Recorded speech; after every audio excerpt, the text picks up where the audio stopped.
The CMO Confidential podcast is a proud member of the I Hear Everything podcast network. Looking to launch or scale your podcast? I Hear Everything delivers podcast production, growth, and monetization solutions that transform your words into profit. Ready to give your brand a voice? Then visit iheareverything.com.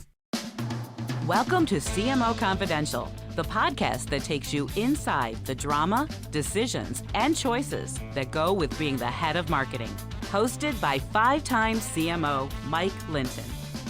Welcome, marketers, advertisers, and those who love them to Chief Marketing Officer Confidential. CMO Confidential is a program that takes you inside the drama, the decisions, and the politics that go with being the head of marketing at any company in what is one of the most scrutinized jobs in the executive suite.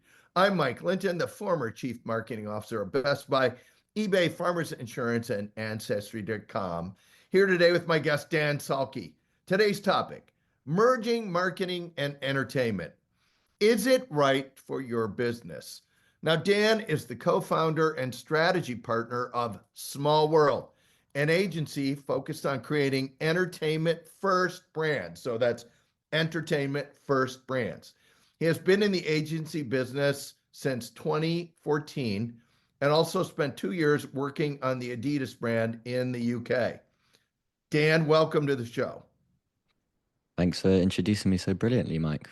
What are you going to say? I'm practiced. So, and welcome to the show again. That's great to say. Before we get in to the topic, let's talk about and discuss exactly what you mean by entertainment. And let me also say, it's rare for marketers or any business for that matter to say, let's make our marketing and sales materials less entertaining. So let's be really clear on what you mean by entertainment. Totally. And I'm really thankful for the question because it was the first time it made me sit down and actually write a proper definition, because we do get this question often. And, you assume, as you just said there, everybody wants to make their marketing more entertaining. But I think the main shift in this is it's not about being an entertainment brand, it's about being entertaining. So it's not about being an entertainment brand, it's about being entertaining. And I'll talk about that in a little bit more detail later on. But when you think about it like that, you can get this sort of definition for entertainment first brand building as the practice of crafting a brand that earns and owns its audience's attention. And they do that by behaving like a character, a content studio, a storyteller, anything but an advertiser. And those brands then create cultural value through humor, character, storytelling, spectacle, effectively leveraging entertainment value to grow faster, build distinction, and win share of mind in a really fragmented media world. And when we look at all of the brands that are deemed as entertaining, I think they've become entertaining in response to three core truths. One is this idea that reach is no longer guaranteed. All attention today is effectively earned, or you're paying out the nose for it, which I've got some really good statistics on later on. You're not just competing with other brands because of this fragmented media landscape. You're now in this royal rumble with entertainment at large. You're competing against the likes of Mr. Beast, Fortnite, Netflix, and therefore the bar for attention is far higher. For what grabs attention from marketing is much higher. And lastly, and this has always been a truth, I think, people engage with media that entertains them, not media that sells to them. Hey, so that is a great definition. I'm glad we did a public service for you to write it down. I want to know, though, how do you know if you're entertaining? So when you look at our podcast, obviously it's entertaining, but how do you know? How do we know we're doing an entertaining podcast? Yeah, I mean, really simply put, again, if you want the layman's terms of it, like when we're judging a client's piece of work, content, really anything out in the world, the main way that you know whether something is entertaining or not is it being shared in your friend's group chat? I think ultimately, has someone gone out of their way to say, yes, this thing is interesting enough to me to share it with another person? It's effectively word of mouth on steroids in the era of the internet, I suppose. But to me, that is what makes something genuinely entertaining. If somebody will go out of their way and share that piece of information with another person and show that to another person. But that's the marketplace saying it's entertaining. If I want to think, I know it's entertaining before I release it or before I even shoot it or make it. How do is there a way to look at that, or is really the marketplace the only arbiter of how to do this? Yeah, I mean, I would always say that the internet is the world's greatest democracy. And what I mean by that, I suppose, is that it's ultimately that's the place you put something out into and you really know if it's going to work or not. But if you wanted sort of a grounding beforehand to know if something's vaguely going to be entertaining or not, we did this piece of research called Entertain or Die, which I'll give the proper plug for in a second. But in that piece of research, we surveyed 20,000 people across the world. Do you want to say something, Mike? Yeah, let's go right to the research, because okay, brilliant. that was where I wanted to go anyway. So it's a perfect segue. You guys did this research on brands and entertainment. Tell us what you learned. Fantastic. Yeah. So yeah, I think first thing to say is we and by we, my company Small World partnered with a brand tracking company called Tracksuit, who run affordable, always on brand tracking. But they were also intently interested in what makes brands entertaining, and whether that entertainment value kind of drives growth effectively. But when we looked at the landscape, there was literally no research done into that topic whatsoever. There are loads of really lovely creative case studies that had been written about entertaining brand work, and Cannes Lion talks about creativity and towards no end, but there's no real sort of data behind that, and it doesn't take a macro look at what makes brands entertaining. So we said, cool, let's do a piece of research that answers 3 questions. 1, who are the most entertaining brands in the world? 2, what makes those brands entertaining? And then 3, does that entertainment value drive a lift in revenue growth and share price? Spoiler alert, and I won't go into this in detail because again, it's all in the report. We'll put it in the show notes, etc. 96% of the brands in the top 30 of our index, so deemed the most entertaining brands in the world, had revenue growth last year, and 2/3 of those brands had double-digit revenue growth. And then if you look at what actually makes those brands entertaining, which was your original question, I've taken And a if you want to roundabout throw way any of of getting those to. brand names out and then talk about what makes them entertaining, that'd be great. Yeah, sure. I mean, there were lots of brands in there that you would expect to be there. So TikTok topped the index, for instance. You also had brands like Netflix there in the top 10. You have brands like the NBA, for instance, lots of sports franchises. But there were, interestingly, lots of brands in that index, perhaps a third of the top 30, for instance, who came from categories that you wouldn't expect. So Yeah, because canned those water, first for 3, I instance. would expect they're entertainment brands. Of So course. they're not entertaining. Netflix and the NBA aren't entertaining. They have a product problem. So Of let's course. go to the other ones. What are the other ones? Of course. Well, you've got brands like, and again, if I just put the categories out on a table to you and said which of these categories are the most entertaining, you probably wouldn't pick them. But if I actually put the brands there, you would instantly recognize them as entertaining. But canned water, so Liquid Death, one of the brands that's talked about as one of the most entertaining brands in the world, and Duolingo, a client of ours as well, who are a language learning app basically. Again, not inherently an interesting or entertaining category you would suggest, but they by and large are one of the most entertaining brands in the world. There are other examples in there like Visa. We purposely didn't include B2B brands in this edition of the index, but it's something that we're trying to remedy for next year. That was just because we wanted to compare apples to apples in the overall index, but we're going to go category by category for next year. And yeah, ultimately there were 4 things that entertaining brands over-indexed in when it came to driving entertainment value. So we tracked 7 attributes. They're all in the report. You can read them at your own leisure. But there were 4 things in particular that they over-indexed in. And if a brand scored really highly in 2 of these 4 things, it meant that we knew they're So inherently let's hear entertaining. the 4. I know I've really been teasing you, haven't I? Yeah. So the 4 things are, first is social. And largely what we mean by that is this a brand that feels or creates the most engaging content on social media? It doesn't matter what social media, it could have been any social media. They were generally brands that mirrored content creators and felt like content creators, in the same way, a Netflix might be, or in the same way that an individual personality might be as well. So social was one of them. Second was attention or surprise, what we called surprise. Is this a brand that shocks me into attention? Is this a brand that captures my attention straight away because they do something shocking or edgy or something that feels out of the norm? Then we had character, which is the next thing, which we'll talk about in more detail. But generally, and there's a fair few ways to be characterful, but characterful brands are those that felt like a character from a TV show or from a brand universe or a brand world, effectively. You could call that a mascot, but there's also lots of other ways that brands lean into doing that, which I can mention later on. And then the last one was... And apologies, I should have this to hand because I should know this intimately myself. But if you give me 2 seconds, the last one is Humor, of course. How could I forget humor? And again, there's been tons written about the power of humor within marketing. And I would like to make the point that not entertaining brands don't have to necessarily be funny, but of the emotions, humor definitely is the one that drives the most entertainment value. So those are brands that were inherently funny, and felt like comedy, basically. So there's no surprise why you see brands like Liquid Death and Duolingo score highly as a result of that. Got it. Hey, can I go back to a little of the B2B stuff and also Yep. say how do you know if your brand's going to benefit from an entertainment boost? Specifically, let's give a couple examples. I'm a B2B brand. I'm marketing to surgeons, or I'm an investment bank selling to CFOs. So I get this target market.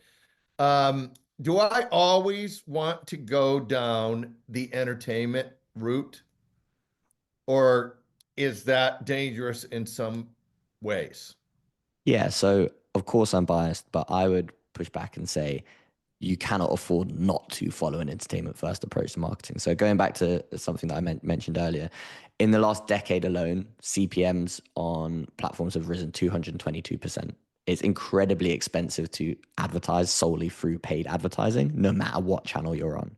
That's largely just because of the amount of brands that are trying to advertise today and the amount of people that you're trying to capture the attention of. The most successful platforms know that they kind of have brands by the proverbials when they want to effectively increase the price of using their platforms. Therefore, the only thing that you can do is own and earn people's attention and invest in trying to own and earn people's attention. We therefore believe, as we went back to that original definition that we had, the best way to do that is by being an entertaining brand. I would say, though, that again, going back to that point around humor, whenever I say to people you need to be an entertaining brand, their head immediately goes to Liquid Death, Duolingo, to humor, to things that are inherently risky, I would say, and for a B2B brand, definitely make them feel like they're not to be taken seriously. But I've actually got a really brilliant example that isn't necessarily All right, let's hear it. Because in my Liquid head, Death. I'm going, here's the new scalpel for surgeons delivered with a lot of edge and humor.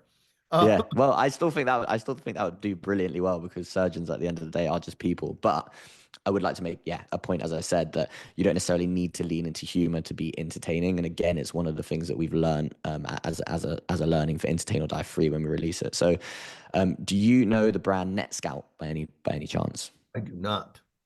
Okay, cool. Well, I'm good. I've got a definition actually here, so I can read it to you. So, NetScout is a provider of application performance management and network performance management solutions, as well as DDoS protection and cybersecurity solutions. So, if I was to read that out to you, inherently probably one of the most boring brands in Some one of of our the most boring listeners are probably categories. taking a little nap now. Exactly. So, NetScout, and sorry if anyone from NetScout's out there, I'm about to say something really positive about you guys as a brand and as a business. NetScout in 2017 wanted to promote their brand. There were tons of things they could have done. They could have gone down the traditional B2B route and done a LinkedIn B2B campaign. Instead, they commissioned Werner Herzog to create a documentary called, lo and behold, The Reveries of the Internet, all about the brilliant things of the internet and how we interact with it and why it is so important to us to promote their cybersecurity service off the back of it.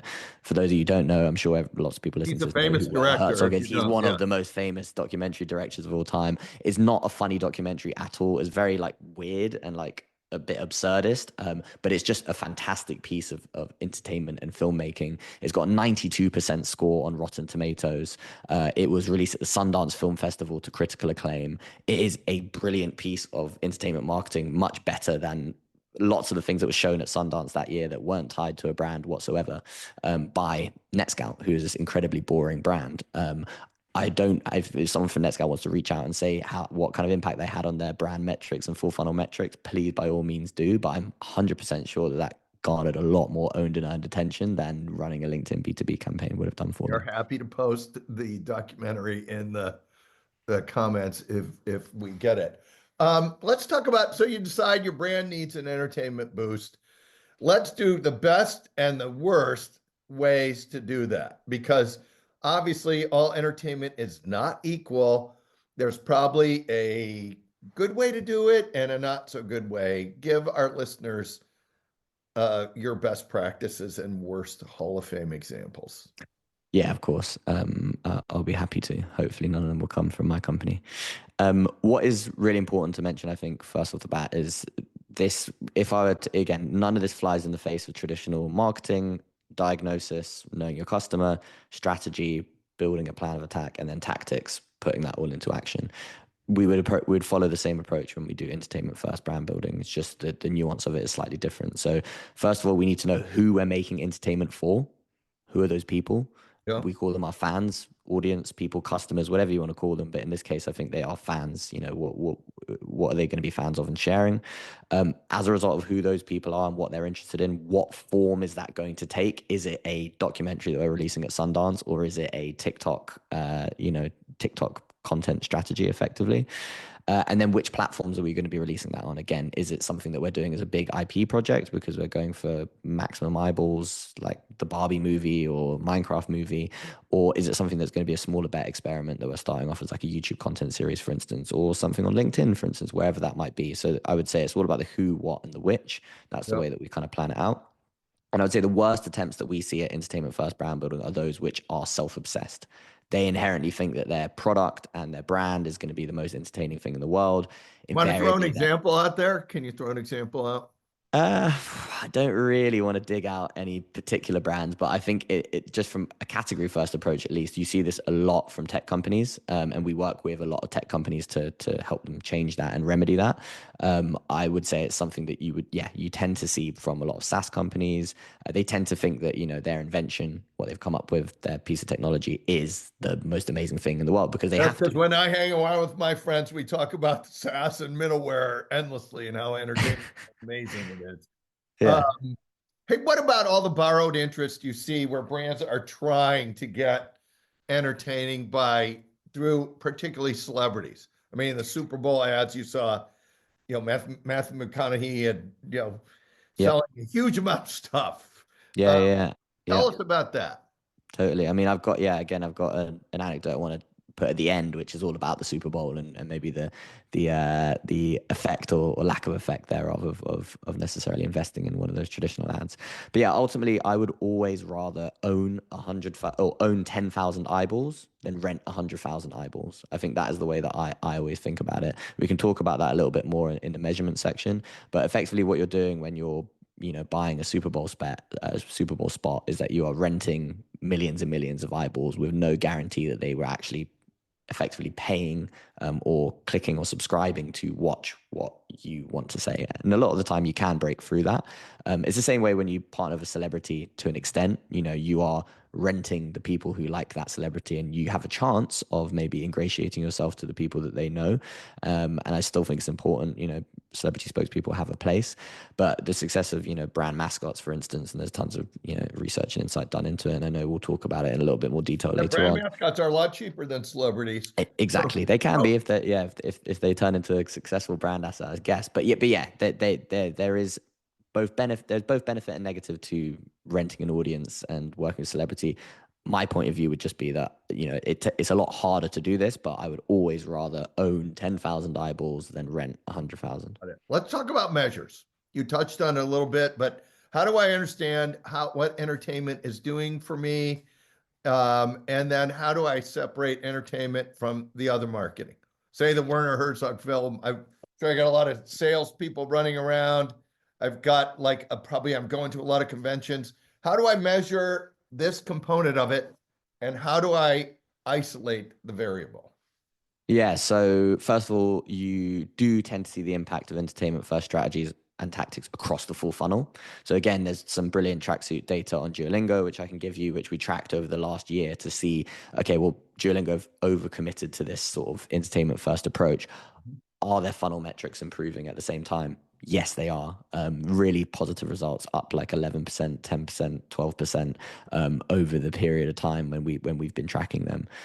So definitely get that from me, and we can put it in the show notes to show how an entertainment first brand, a top rated entertainment first brand, is actually growing across the full funnel. But we also understood, and us and Tracksuit understood, that the day-to-day impact of entertainment first efforts are what you need to track. If we're in this world where we are consistently putting out entertaining content, you need clever ways of tracking whether it's being successful. And I don't think impressions and reach and views are necessarily the right way to do that. I think they're bullshit, to be put blunt. They can also be suppressed by platforms to make you want to, pay to put your content in a certain place. And an impression ultimately is 3 seconds of someone's time looking at something. It's intentionally an inflated metric, which helps us show that we've had an impact from marketing on these platforms, Sure. and ultimately gets more people to spend on Meta. Look, a lot of times those are vanity metrics. So what Yeah. metric should I be looking at? Exactly. It's the shares, it's the actual sales. It's what else? Yeah, so I would say, so there's 2 things that I would look at. I would look at, so people obviously talk about CPM, cost per mil, cost per 1,000. Yeah. I would look at attentive cost per 1,000, which is a metric that's been popping up. That is kind of a view that is over, 10 seconds, but up to 30 seconds in view. It depends on the length of whatever piece of content you're creating, but it goes beyond that 3-second count. Mr. Beast really loves that metric, and he's super analytical with his team about where there's drop off within the content that's being watched and how engaged people are across that whole timeline of somebody watching a video. And they know that it's important to keep people engaged throughout, and they're not just focused on getting an impression of 3 seconds at the beginning. And I think that counts for any platform. But then ultimately, if you're looking at social, which is obviously one of the breeding grounds of entertainment first marketing because it's owned and earned, the metrics that matter for me, I would say, are likes and comments, which is engagement, but then more importantly, shares and saves. And again, there's a really good ratio that lots of brands use. We use it with our brands as well. Liquid Death also use it quite a lot. There's, again, another post I'll put from their founder, Mike Cesario, where he talks about this. But if your post has a 2% or higher likes to comments or likes to views ratio, it's probably going to be a success. And that it's probably not just like bot views effectively. But we're moving from impression to, I'll just roll them on their depth and quality of impression. Depth and quality of impression, yeah. But then the shares and saves is the one that I'd really be looking at, which is like, as I said, has somebody gone out of their way to share this thing in their friends group chat? And I think if you're looking at anywhere between 1% to 3% of saves to kind of likes, for instance, so someone who took the time to double tap on it compared to someone who actually took the time to share it, that's a real winner in terms of a piece of content, regardless of what the views are. Got it. Let's shift to, we talked about creating your own brand, mascot or character, like, Snap, Crackle, and Pop or Tony the Tiger, and how much easier it might be to have your own character. What's your recommendation on people that want to think about that? Yeah, I mean, again, we talked about the power of brand mascots. I was actually just the other day, and it's on my LinkedIn if anyone wants to go and look at it, interviewed for a brilliant documentary on the rebirth of brand mascots, effectively, how they've gone away in marketing and how they're actually now coming back. It's from a guy called Steph Hammerlink, and I think it's just called Brand Mascots. But it's again, I'll provide it as a link for the show notes. It's going to be a very long show notes at this point in time. But effectively, it's all about having characterfulness as an entertainment brand. As we said, that's one of the 4 main drivers for being an entertaining brand. It drives entertainment value. So yes, that can take the form of a mascot, but it could also be a cast of characters. So Marc Jacobs, for instance, do this really well. They work with relatively unknown sort of internet celebrities who have a little bit of fame, but don't. And so I go make my own, or I go and like when they were, I'm going to go find an influencer and build that influencer up for me. Yeah, exactly. So you're not going to go for the big person, the macro celebrity, or the macro creator. Mr. Beast. Yeah. Yeah, there's no point going for Mr. Beast. He has his own brand. He has his own personality. You can't mold him in your image, but you definitely can if you go and find your own cast of creators, basically. So physical people, or if you don't use physical people, you can create your own mascot, as we talked about there. But it's all about brand characters, basically building brand characters. Equally, you can build a brand world that feels like a character in itself. So Liquid Death do that really well. They've built this kind of murder land, if you will, where all of these things happen within Liquid Death, and the individual characters are less important, but that when a celebrity, for instance, steps into that world, they're going to be doing something uniquely Liquid Death. So like when Martha Stewart steps into the world of Liquid Death, she sells severed hand candles, which is like a uniquely Liquid Death, distinctly uniquely Liquid Death thing to do. All right. Let's talk about when your entertainment goes sideways. You have a celebrity who doesn't do it right, or you take a stand that blows up some of your audience. The Bud Light case is an easy example. What do you do when your entertainment goes sideways? Yeah, brilliant question. And I guess I would start by slightly challenging the Budweiser of it all and saying, Budweiser's flip-flopping decision in that case had a lot of elements of the Streisand effect to it, and that's to say that they attracted more derision and attention to it because of their handling of the situation when they probably could have, swept under the rug, so to speak. We did a whole show. They did like 4 mistakes in a row. Yeah, And, yeah, the first mistake they didn't even know they had done, which was an interview where the VP of marketing or whoever it was, it basically trashed the current customer group on video. And, yeah, yeah. yeah. Yeah. So yeah, a comedy of errors, as they say. But I'd actually argue that that's less of a failure of brand entertainment and more of a failure of brand purpose. It wasn't necessarily a piece of entertainment first marketing, but if they were trying to engage that partnership and execution is probably the wrong way of going about it. But when we do see entertainment first brands or entertaining brands go wrong, what they always do, and I think this is again what some of the best comedians do as well, is whatever that negativity is, they use it as fuel. Effectively, they use it for fuel to do more. They really lean into the risk, they commit to the bit, and they get rewarded for doing so. So again, if we look at a brand like Liquid Death, they in their early days got loads of hate comments. As you can imagine, from a brand called Liquid Death, it's quite divisive. You have lots of kind of evangelical Christians, you have lots of I guess you'd say like quite goody two shoes, laced up people who think that the brand is a disgrace, and they comment about how ridiculous it is and how much they hate it. And instead of kind of hiding those comments, deleting those comments, or replying to them in a very placid customer servicey type way, they turned all of those hate comments into entertainment. They turned it into, I think they've got 4 albums now of hate comments, which they've turned into songs That makes perfect sense. You got to lean into your brand, but you have to be genuine about it. Yeah, you have to commit to the bit, basically, which is where I think a lot of this starts from understanding who you are trying to entertain, and equally who you aren't trying to entertain, right? If I was trying to, as you said in that Budweiser example, right? If my core is goody two shoes,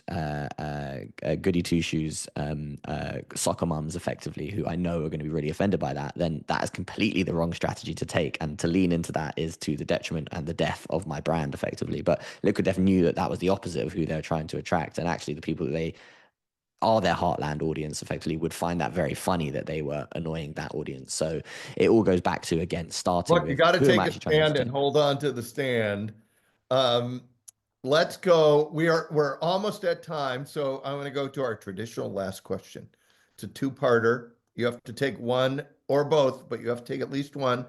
Practical advice for our listeners we haven't discussed yet, and or the funniest story you would like to share on the air, or you can share on the air. Yeah, I feel like a lot of my funny stories I can't share on the air, so I'm going to have to go for practical advice. And hopefully this also reveals a ridiculously impressive statistic to everybody, which is not just relevant to entertainment first brand building, but we talked about the Super Bowl right earlier. Yeah.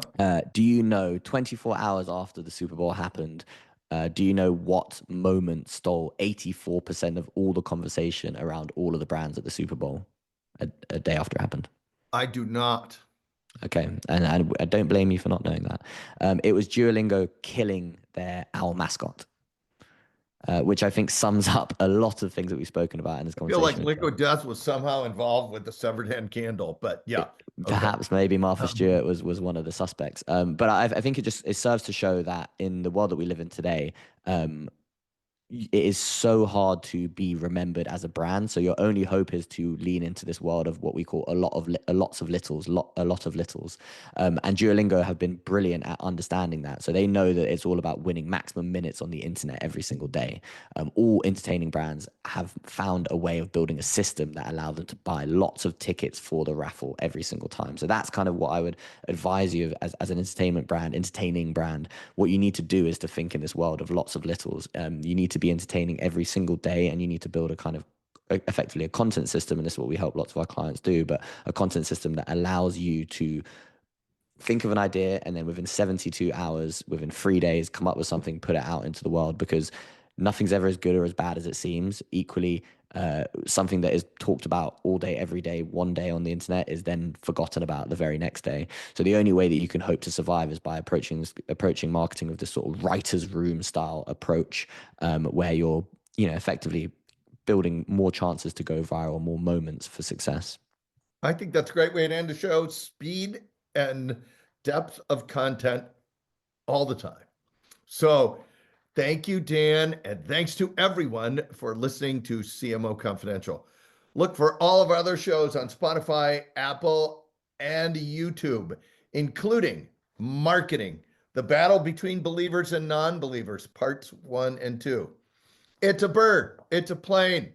Holy shit, it's AI, Parts 1 and 2.